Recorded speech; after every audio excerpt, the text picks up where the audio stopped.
Oi, gente, tudo bem? Eu resolvi fazer um vídeo, né, uma videoaula da finalização da nossa disciplina Administração e Gerenciamento em Saúde, porque na última segunda-feira acabou que com as apresentações de trabalho eu não consegui fazer um fechamento da disciplina, né?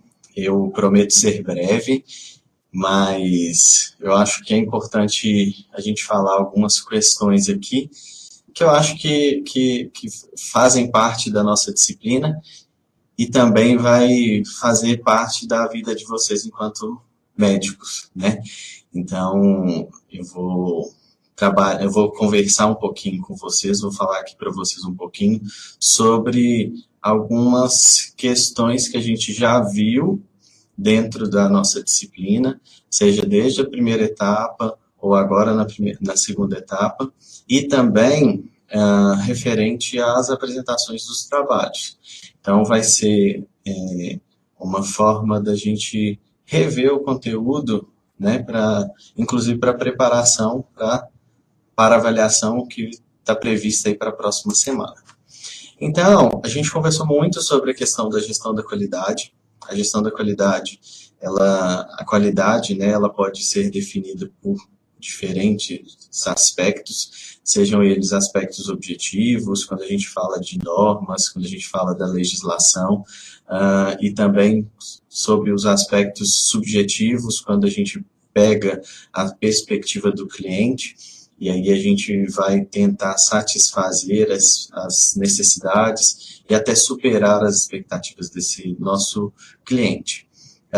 Quando a gente fala da qualidade na gestão da saúde, a gente tem que lembrar que o nosso cliente, ele pode ser tanto o nosso paciente e também outras pessoas envolvidas ali naquele processo do cuidado. Então, vocês, enquanto médicos, precisam estar dentro da equipe multiprofissional. A gente conversou muito sobre a atuação multiprofissional dentro do contexto da assistência à saúde, e é importante que a gente relembre isso, né? Porque não tem como mais a gente pensar em um único profissional fazendo assistência à saúde. Então, Arvid Donabedian, ele definiu a gestão da qualidade na saúde baseada numa tríade, que é essa tríade da estrutura, dos processos e dos resultados. Quando a gente fala de estrutura, a gente está falando no aspecto até amplo, né, da palavra, das questões materiais. Então, assim, a gente fala de recursos principalmente físicos, tecnológicos, de informação, recursos humanos, né? Hoje, num contexto maior, a gente não fala mais recurso humano, a gente trabalha com uma gestão de pessoas ou gestão de talentos, mas tudo isso é envolvido para garantir uma segurança, garantir uma base para a assistência à saúde. Então, essa base é a estrutura. Os processos, a gente também conversou, vocês tiveram a oportunidade de fazer uma atividade relacionada com a gestão por processos, onde a gente sabe que processos, né, o conceito, ele vai ser o conjunto de atividades interligadas entre si para alcançar um resultado ou um objetivo final. Então, dentro da gestão por processos, a gente está falando desse conjunto de atividades que vão ser desenvolvidas desde a entrada do paciente, desde a recepção desse paciente dentro da nossa instituição, até a saída dele, a liberação dele por meio de uma alta hospitalar, né, dentro, ou nos encaminhamentos que são feitos dentro da atenção primária. Então, assim, a gente vai pensar que é todo o caminho percorrido por esse paciente dentro da rede de atenção à saúde. Então, o processo, a gente vai falar muito de fluxo de atendimento, a gente vai falar de procedimentos operacionais, de protocolos assistenciais. Então, tudo isso dentro da questão da gestão da saúde. E a questão do resultado tá muito ligada com o objetivo que estava previsto, ele foi alcançado ou não. Pensando no contexto da saúde, o resultado ele pode estar ligado tanto às questões financeiras, basicamente, mas a gente vai num aspecto mais amplo, que vai também na questão do resultado assistencial.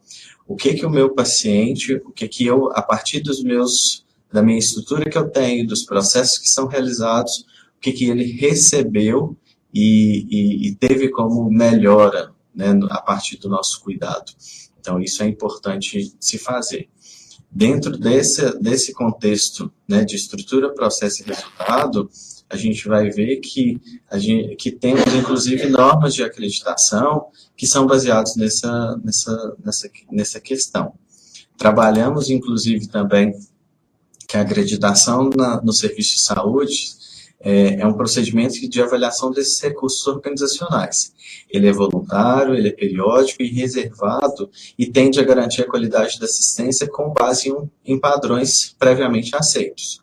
Discutimos também em sala de aula alguns requisitos, né, do Manual Brasileiro de Acreditação, que é da Organização Nacional de Acreditação, é uma entidade sem fins lucrativos, não governamental, aqui do Brasil, onde ela propõe um modelo de acreditação aqui para a gente. Além do modelo nacional, a gente tem outros modelos internacionais que vários hospitais dentro da nossa, inclusive região aqui, nós temos eles certificados com base nessas outras normas internacionais. Então, a gente pode perceber que o programa de qualidade da saúde, os programas de acreditação, eles vêm para trabalhar principalmente a questão dos procedimentos dentro da assistência à saúde, visando principalmente a melhoria da segurança do paciente. A gente fala também dessa questão do paciente, que foi até um tema abordado dentro da nossa atividade de segunda etapa.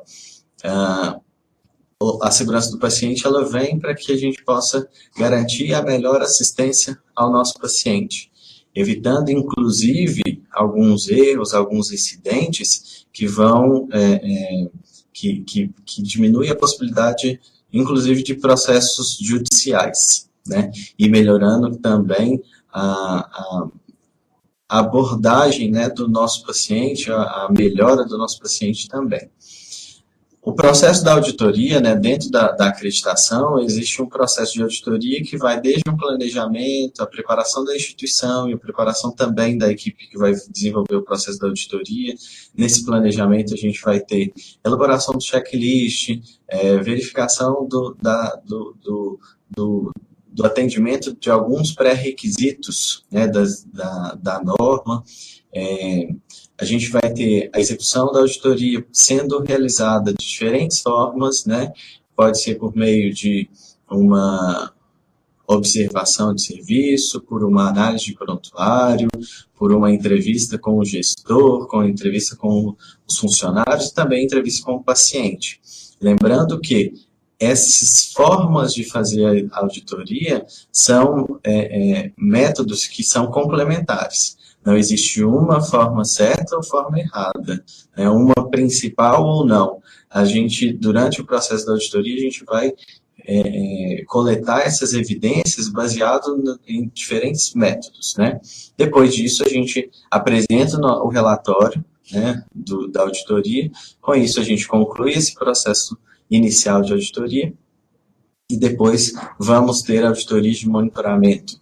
Essas auditorias de monitoramento, basicamente, são auditorias de manutenção da certificação, onde a gente vai conseguir verificar se o que foi auditado, se ele permanece e se a instituição ela está buscando melhoria e aprimoramento no que ela já faz. Então, isso é importante de se fazer. Segurança do paciente, né? Lógico, vocês trabalharam vários artigos, né, dentro daquela atividade que foi proposta, né, agora para a segunda etapa. Então, vocês puderam perceber que a participação e envolvimento da equipe, o desenvolvimento de um procedimento adequado, de atendimento àqueles procedimentos, eles visam basicamente a segurança do paciente, a assistência e visa a melhor assistência àquele paciente. Existem 6 metas principais, que são as metas baseadas na Organização Mundial de Saúde. Aqui no Brasil, a gente já tem uma legislação, que é a RDC 36, que já fala do estabelecimento do núcleo, né, dos núcleos de segurança do paciente dentro das instituições.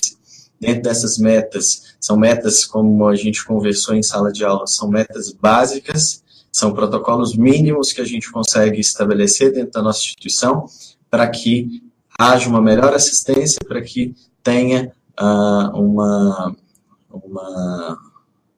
adesão, né, a essa questão da gestão de riscos, tanto pelos profissionais quanto pelos pacientes. Então, que vai desde a identificação correta do paciente, a melhoria da comunicação entre os profissionais, a melhoria da segurança no uso de medicamentos, a melhoria, né, dos processos de cirurgia segura, resultados, né, relacionados com o risco de infecção hospitalar, principalmente associado ao cuidado. Então a gente fala muito da questão da higienização correta das mãos e para que o profissional não seja fonte de infecção.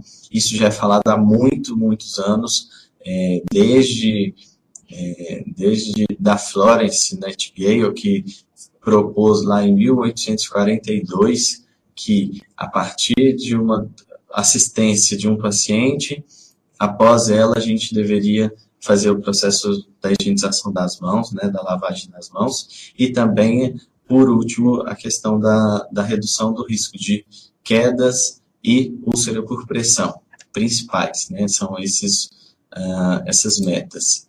E aí, a gente sabe que nós não estamos isentos de erro, os erros, eles podem acontecer. Esses erros a gente chama, dentro do aspecto da saúde, do contexto da saúde, de um evento adverso.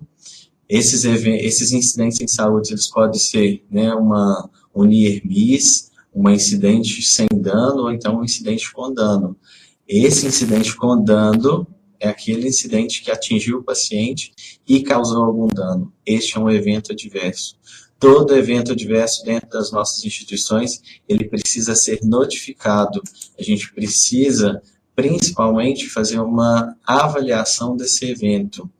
A avaliação, ela não pode ser baseada no profissional de saúde.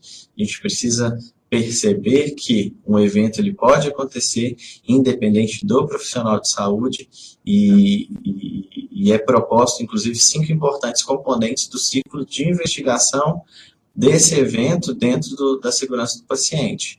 Primeiro, a gente precisa medir o dano, então a gente vai avaliar qual o dano que ocasionou, a gente vai fazer a análise da causa raiz daquele dano, então por que aconteceu aquela situação.